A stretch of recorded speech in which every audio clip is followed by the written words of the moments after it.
Hello everyone, সবাই কেমন আছেন? আশা করি সবাই অনেক অনেক বেশি ভালো আছেন। তো আজকে আমি যে বিষয়টা নিয়ে আলোচনা করব সেটা হচ্ছে আইএলটিএস রাইটিং টাস্ক 1 এবং রাইটিং টাস্ক 2 কিভাবে লিখলে আসলে আপনারা একটা ভালো স্কোর করতে পারেন বা কোন ফরম্যাটটা ফলো করলে আপনারা একটা মানে অ্যাকসেপ্টেবল স্কোর পাবেন। সো সেটা নিয়ে আমি আলোচনা করব। তো চলেন আমরা প্রথমে রাইটিং টাস্ক 1 নিয়ে আলোচনা করি। সো রাইটিং টাস্ক 1 এর ক্ষেত্রে আপনাকে প্রথমেই কি করতে হবে? লেখা শুরু করার আগে প্রথম 3-4 মিনিট ভাববেন কিভাবে লিখলে ধারাবাহিকভাবে লেখা যাবে এবং প্রশ্নের সবগুলো উত্তর দেওয়া যাবে। প্রয়োজনে প্রশ্নে ওই সময়টাতে নোট করবেন কোনটার পরে কোনটা লিখবেন। সো এটা করার ফলে কি হয়? এটা করার ফলে আপনি কিন্তু অলরেডি একটা ফর্মুলা পেয়ে গেছেন যে কিভাবে আমি আমার উত্তরটা করব। সো যেহেতু আপনার অলরেডি একটা মডেল আছে, মানে আপনি কোনটা ফলো করে আসলে লিখবেন, তো আপনার আসলে চিন্তা করা লাগবে না যে আমি কোনটার পর কোনটা লিখবো। আপনি যদি তাড়াহুড়ো করে প্রশ্ন পাওয়ার পরই মানে এক্সাম শুরু করে দেন, স্টার্ট করে দেন আপনার রাইটিং, তাহলে কিন্তু এক পর্যায়ে গিয়ে আপনি আসলে আইডিয়াগুলো হারিয়ে ফেলবেন। সো এই জিনিসটা যাতে না হয়, সেই জন্য আপনাকে প্রথম 3-4 মিনিট আসলে ভাবতে হবে যে আমি কোনটার পর কোনটা লিখবো। ঠিক আছে, ওইটাকে ব্রেন স্টর্মিং বলে। সো ওইটা আপনারা করবেন। তারপর আপনারা কি করবেন? তারপর আপনারা এই মানে ইন্ট্রোডাকশন দিয়ে শুরু করবেন। মানে এই যে রাইটিং টাস্ক 1টা প্রথমে ইন্ট্রোডাকশন দিয়ে শুরু করবেন। সো ইন্ট্রোডাকশন আপনাদের লেখার প্রয়োজন নাই, মানে আপনারা ওইটাকে ইন্ট্রোডাকশন হিসেবে নেবেন আর কি, ওই প্যারাগ্রাফটাকে। ঠিক আছে। সো এখানে আপনারা প্রশ্নটাকেই ঘুরিয়ে লিখবো আমরা, যাকে ইংরেজিতে প্যারাফ্রাইজ বলে। প্যারাফ্রাইজ মানে কি? মনে করেন এমন ভাবে ওই জিনিসটাকে আমরা চেঞ্জ করব, ওইটার মিনিংটা সেমই থাকবে। ঠিক আছে। সো এইটাকে আমরা ইংরেজিতে প্যারাফ্রাইজ বলি। আর ওইটার জন্য আপনাদের 2-3 লাইনই এনাফ। সো কিভাবে আমরা প্যারাফ্রাইজ করব? এখানে দেখেন, আমি দুইটা প্রশ্ন নিয়েছি। একটা হচ্ছে আপনার গ্রাফের, আর একটা হচ্ছে আপনার ডায়াগ্রাম। সো দেখেন আমরা কিভাবে আসলে প্যারাফ্রাইজ করি। সো এখানে বলছে the graph below shows the number of international tourists who visited three different countries, Australia, Japan and the USA between 2000 and 2020। ঠিক আছে। সো এখানে কিন্তু এটা বলছে, এখন আমরা এটাকেই ঘুরিয়ে একটু অন্যভাবে বলবো আর কি। সো এখানে যেহেতু তারা বলছে দ্য গ্রাফ বিলো শোজ, ঠিক আছে, তাইলে আমরা গ্রাফ তো আর আসলে চেঞ্জ করা যাবে না। সো গ্রাফ ওইটাও হতে পারে লাইন গ্রাফ, ওইটা হতে পারে bar graph, so bar chart হতে পারে। সো আপনি যে চার্টই আছে বা যে গ্রাফটাই আছে, আপনি ওইটার নাম লিখবেন। আপনি লিখবেন যে দ্য লাইন গ্রাফ শোজ। এখানে শোজ আছে, আপনি শোজ লিখবেন না, আপনি বলবেন দ্য লাইন গ্রাফ ইলুস্ট্রেটস, মানে ওইটার একটা সিনোনিম ইউজ করবেন।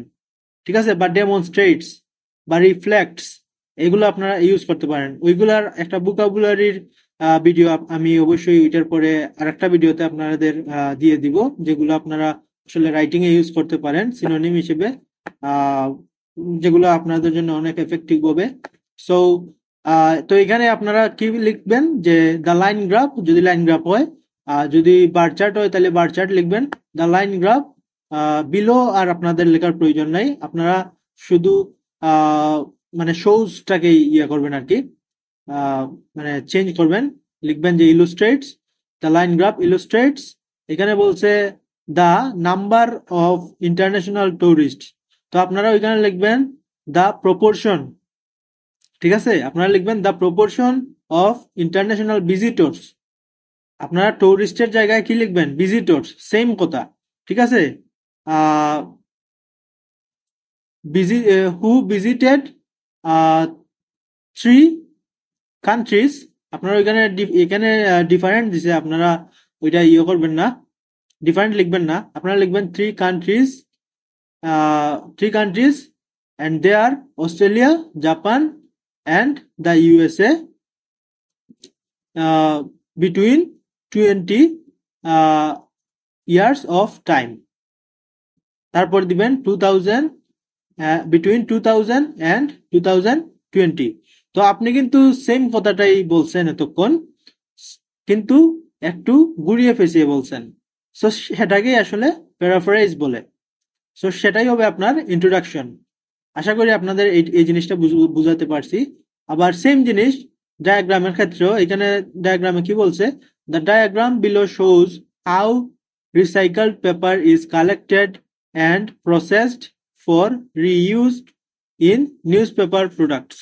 ঠিক আছে, তো এখানে বলছে যে কিভাবে আসলে রিসাইকেল পেপারগুলোকে রিসাইকেল করা যায়, আবার নিউজ পেপার তৈরি করা যায়। ঠিক আছে, সো সেম জিনিস আপনারা এখানে ডায়াগ্রাম তো ডায়াগ্রামই, তাও আপনারা বলবেন ডায়াগ্রাম শোজ, এখানে শোজ আছে, আপনারা লিখবেন যে ডেমনস্ট্রেটস।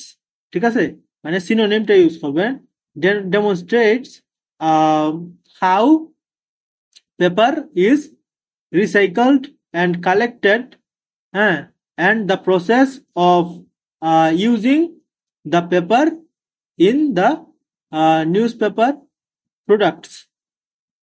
ঠিক আছে, সো এইভাবে আসলে আপনারা মানে মিনিংটা সেম থাকবে, কিন্তু আপনারা বিভিন্ন ওয়ার্ড চেঞ্জিং এর মাধ্যমে ওই জিনিসটাকে একটু অন্যভাবে একটু ইয়ে করবেন আর কি, প্রেজেন্ট করবেন, আহ সেটাকে বলে প্যারাফ্রেজ। আর এটাই আপনার ইন্ট্রোডাকশন থাকবে। ঠিক আছে, সো ইন্ট্রোডাকশন দেওয়ার পর এই রাইটিং টাস্ক ওয়ানে, তারপর আপনারা এই কি করবেন, তারপর আপনারা ওভারভিউ দিবেন। ওভারভিউ মানে কি? ওভারভিউ মানে আহ, এই প্যারাগ্রাফের মধ্যে আসলে প্রসেসটা কিভাবে হচ্ছে ওইটার একটা ধারণা আর কি, ওইটার একটা সাধারণ ধারণা, সেটাই হচ্ছে আপনার ওভারভিউ।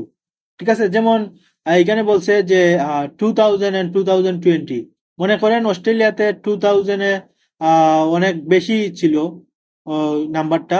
তো আপনারা আপনারা বলবেন যে প্রথম দিকে আহ, খুব বেশি ছিল, তারপর সব লাস্টে কি হলো 2020-এ, মানে সব লাস্টের দিকে গ্রাফের মধ্যে মনে করেন ওই প্রপোর্শনটা একবারে নেমে গেছে। সো আপনারা বলবেন যে ওইটা একবারে নেমে গেছে। সো এই ধরনের জিনিসগুলো আপনাদের এত ডিটেলসে আলোচনা করা লাগবে না, জাস্ট শুধু মেইন যে জিনিসগুলো আসলে কোন জায়গাটা বেশি বাড়লো, কোন জায়গাটা বেশি কমলো, এই জিনিসটাই, এই যে এখানে আমরা গ্রাফে কোনটার পার্সেন্ট সব থেকে বেশি ছিল বা কম ছিল তার একটা সামারি দিবেন, বা ডায়াগ্রাম হলে জাস্ট একটা আইডিয়া দিবেন কোথা থেকে শুরু আর কোথায় গিয়ে আসলে এই প্রসেসটা শেষ হয়। আপনাকে ইন ডিটেল সবকিছু আলোচনা করা লাগবে না, জাস্ট একটা ধারণা দিবেন, এটাই। আর 3 থেকে 5 লাইন এটার জন্য এনাফ। তো ওভারভিউ আপনাকে দেওয়া লাগবেই রাইটিং টাস্ক ওয়ানের ক্ষেত্রে। তারপর আপনি প্যারাগ্রাফ 1 দিবেন। যেমন এখানে দেখেন দুইটা সাল এখানে দিছে। সো দুইটা সালের মধ্যে আসলে এখানে যদি 2000 থেকে 2020 সাল হয়, তাহলে আপনার এখানে ওগুলার মধ্যে 2005 সালও হতে পারে, 2010 সালও হতে পারে, 2015 সালও হতে পারে। তো আপনারা ওই 2000 2010 পর্যন্ত আপনারা প্যারাগ্রাফ 1-এ লিখবেন, তারপর 2010 থেকে 2020 পর্যন্ত প্যারাগ্রাফ 2-তে লিখবেন। সো এইভাবে আপনারা আসলে ওইটাকে একটা পার্ট পার্ট করতে পারেন আর কি। প্যারাগ্রাফ 1-এ আপনারা ওই জিনিসগুলো নিয়ে লিখবেন, আর প্যারাগ্রাফ 2-তে আপনারা এই জিনিসগুলো নিয়ে লিখবেন। সো এইগুলা সব আপনারা প্ল্যান করবেন ওই যে এই সময়টাতে, ওই যে লেখা শুরু করার 3-4 মিনিট আগে যে আপনার যে কল্পনাটা, সেই কল্পনাতে আপনি আসলে নোট করবেন যে প্যারাগ্রাফ 1-এ আপনি কোন জায়গাটা নিয়ে আলোচনা করবেন, আর প্যারাগ্রাফ 2-তে আপনি কোন জায়গা নিয়ে আলোচনা করবেন। সো আপনার এই যে প্রথমে আপনি ইন্ট্রোডাকশন দিলেন, তারপর ওভারভিউ দিলেন, তারপর প্যারাগ্রাফ 1 দিলেন, প্যারাগ্রাফ 2 দিলেন, এই 4টা প্যারাগ্রাফেই কিন্তু আপনার আনসার কমপ্লিট। আপনার আর কোনো কিছু লেখার দরকার নাই।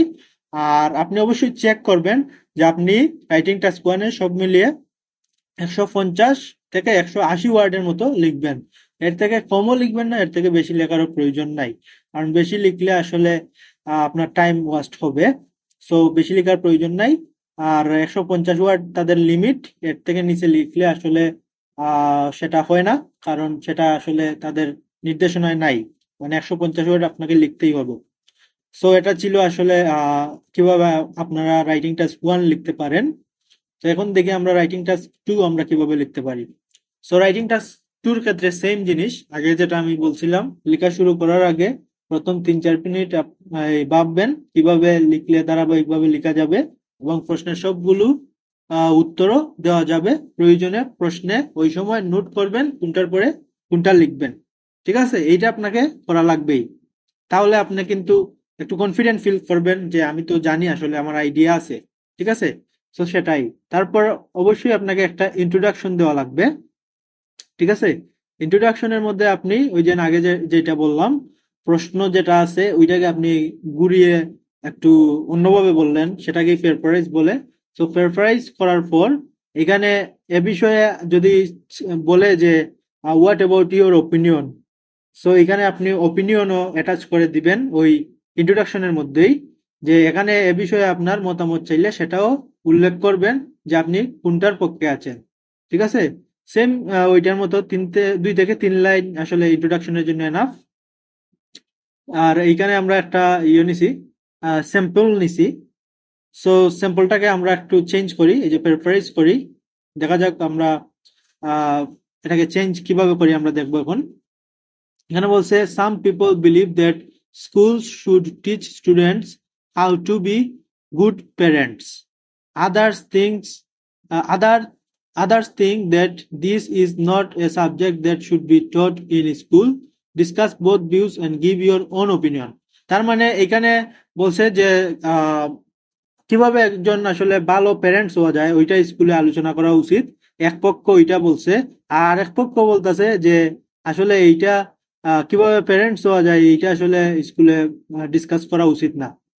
সো এখানে বলছে যে ডিসকাস বোথ ভিউ, তার মানে আপনাকে দুটি ভিউই এখানে লেখা লাগবে, আর আপনার নিজেরও একটা ওপিনিয়ন ওইখানে দেওয়া লাগবে যে আপনি কোনটার পক্ষে আছেন। ঠিক আছে, সো আপনি কি করবেন, আপনি যেহেতু আমি এটাকে এখন প্যারাফ্রাইজ করব, সেখানে আপনি প্যারাফ্রাইজ এইভাবে করতে পারেন যে in today's fast paced world. ঠিক আছে, আপনি লিখতে পারেন in today's fast paced world, বা in today's world people some people tend to uh, have the idea that students should be students should be taught how to be a good parents in school, and while other people think that they should not be taught this because this is not a part of their subject. দেন আপনি আপনার যে ইয়েটা, আপনার যে ওপিনিয়নটা, আপনি কোনটার মধ্যে আছেন, তো আপনি বলবেন যে I will support this part. ওইটা আপনি সিলেক্ট করবেন, মনে করেন সেটা হতে পারে প্রথমটা, সেটা হতে পারে দ্বিতীয়টা। সো এটা আপনি আপনার উপর ডিপেন্ড করে আসলে আপনি কোনটাকে সাপোর্ট করবেন। সো আপনি ওইটাও ওইখানে অ্যাটাচ করে দিবেন। ঠিক আছে, যেমন আপনি বলতে পারেন I support the second one. ঠিক আছে, সো এইভাবে আপনি ইন্ট্রোডাকশন করবেন। সো ইন্ট্রোডাকশন করার পর আপনি প্যারাগ্রাফ 1-এ ওই যে দেখেন প্রথম যে ইয়েটা, প্রথম যে জিনিসটা এখানে কি বলছে, প্রথম জিনিসটা হচ্ছে কিছু মানুষ আসলে স্টুডেন্টরা কিভাবে ভবিষ্যতে ভালো প্যারেন্টস হতে পারে, ওইটা নিয়ে আপনি প্যারাগ্রাফ 1-এ আলোচনা করবেন। আর কিভাবে এই সাবজেক্টটা আসলে আমাদের স্কুলে পড়ানোর প্রয়োজন নাই, ওইটা নিয়ে আপনি প্যারাগ্রাফ 2-তে ডিসকাস করবেন। ঠিক আছে, তারপর আপনার আপনার যে ওপিনিয়নটা ওইটা আপনি ওই যে কনক্লুশনে অ্যাড করে দিবেন। ঠিক আছে, এতক্ষণ আপনি যা লিখলেন তার সামারি দিবেন এখানে। এ বিষয়ে আপনার মতামত চাইলে সেটাও উল্লেখ করবেন যে আপনি কোনটার পক্ষে আছেন। ঠিক আছে, 3 থেকে 5 লাইন এনাফ। আশা করি আপনারা এই ফরম্যাটটা বুঝতে পারছেন। এইটারও 4টা প্যারাগ্রাফ, একটা হচ্ছে ইন্ট্রোডাকশন, একটা হচ্ছে প্যারাগ্রাফ 1, তারপর বডি প্যারাগ্রাফ 2, তারপর কনক্লুশন। ঠিক আছে, মানে কনক্লুশন কিন্তু এইখানে লাগবেই। আমরা কিন্তু টাস্ক 1-এর ক্ষেত্রে কিন্তু কোনো কনক্লুশন দেই নাই, বা কনক্লুশনে আসলে প্রয়োজন নাই। টাস্ক 1-এ আপনারা কখনো কনক্লুশন দিবেন না, আপনারা শুধু লিখবেন ইন্ট্রোডাকশন, দেন ওভারভিউ দিবেন, তারপর বডি প্যারাগ্রাফ 1, বডি প্যারাগ্রাফ 2। এই দুইটা জায়গায় আপনারা শুধু ডিটেলস গুলো আলোচনা করবেন, আপনাদের নিজের কোনো ওপিনিয়ন দেওয়ার কোনো প্রয়োজন নাই। ঠিক আছে, আর কনক্লুশন একবারেই দিবেন না। আর এইখানে আপনারা অবশ্যই ইন্ট্রোডাকশন দিবেন, বডি প্যারাগ্রাফ 1 দিবেন, বডি প্যারাগ্রাফ 2 দিবেন, আর কনক্লুশন মাস্ট দেওয়াই লাগবে। ঠিক আছে, সো এখানেও 4টা, ওইখানেও 4টা, টোটাল মানে দুইটি টাস্ক মিলিয়ে আপনাদের টোটাল 8টা প্যারাগ্রাফ লেখা লাগবে। ঠিক আছে, প্রত্যেকটার জন্য 4টা করে।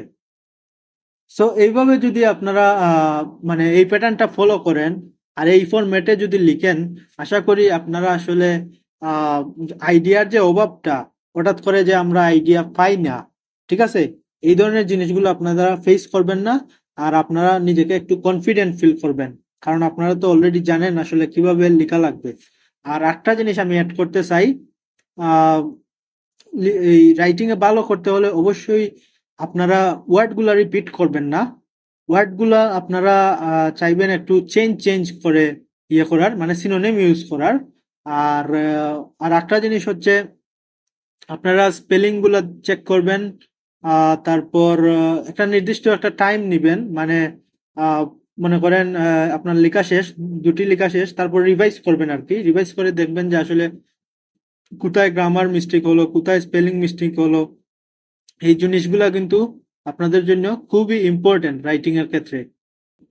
আর একটা জিনিস হচ্ছে আপনারা অবশ্যই ওয়ার্ড কাউন্ট করবেন, যে আপনি রাইটিং টাস্ক ওয়ানের জন্য কি 150 থেকে 180 ওয়ার্ডের মতো লিখছেন কিনা, বা রাইটিং টাস্ক টুর জন্য আপনারা 250 থেকে 290 ওয়ার্ডের মতো লিখছেন কিনা, এটাও আপনাদের চেক করা দরকার, কারণ এটাই কিন্তু ক্রাইটেরিয়ার মধ্যে পড়ে। আর একটা জিনিস হচ্ছে আপনারা সব সময় চাইবেন যে একই ধাঁচের বা একই ধরনের সেন্টেন্স না ইউজ করার। আপনারা সিম্পল, কমপ্লেক্স, কম্পাউন্ড, মানে সব ধরনের মিক্স সেন্টেন্স ইউজ করার চেষ্টা করবেন। তবে আপনাকে অবশ্যই ওইটাতে প্রফিশিয়েন্ট হতে হবে। এমন না যে আমি একটা সেন্টেন্স পারি না, আমি ওইটা চেষ্টা করলাম, বা আমি একটা ওয়ার্ড সম্বন্ধে মানে ওইটার ধারণা নেই, কিন্তু আমি ওইটা ইউজ করলাম, ওইটার ক্ষেত্রে কিন্তু আপনার নেগেটিভ হবে, আপনি ওইটাতে মার্ক পাবেন না। সো যদি আপনার ধারণা থাকে আসলে সিম্পল, কমপ্লেক্স, কম্পাউন্ড সব ধরনের গ্রামাটিক্যাল সেন্টেন্স বা স্ট্রাকচার ইউজ করার, আপনি ট্রাই করবেন সবগুলো ইউজ করার। তার ফলে কি হবে, আপনি যে আসলে গ্রামার বা বিভিন্ন ধরনের সেন্টেন্সে পারদর্শী, সেটা মানে ওইখানে প্রেজেন্ট হবে। সো ওইটা কিন্তু আপনার এই স্কোরটা অনেকটা বুস্ট করবে। তবে আমি আবার বলতেছি, যদি আপনারা সেইভাবে প্রফিশিয়েন্ট না থাকেন, আপনি যেটাতে প্রফিশিয়েন্ট, যে সেন্টেন্সটা লিখে আপনারা কনফিডেন্ট ফিল করেন, ওইটাই লিখবেন, ঠিক আছে? সো আশা করি আপনাদের এই ভিডিওটা অনেক হেল্পফুল ছিল আপনাদের জন্য। সো এই ধরনের যদি আরো ভিডিও চান বা writing related tips and tricks চান, আমি অবশ্যই আপনাদের জন্য ভিডিও ক্রিয়েট করব। তবে অবশ্যই আপনাদের কমেন্ট করতে হবে যে আপনারা কোন ধরনের ভিডিও চান। সো ততক্ষণ পর্যন্ত সবাই ভালো থাকবেন, সবাইকে ধন্যবাদ।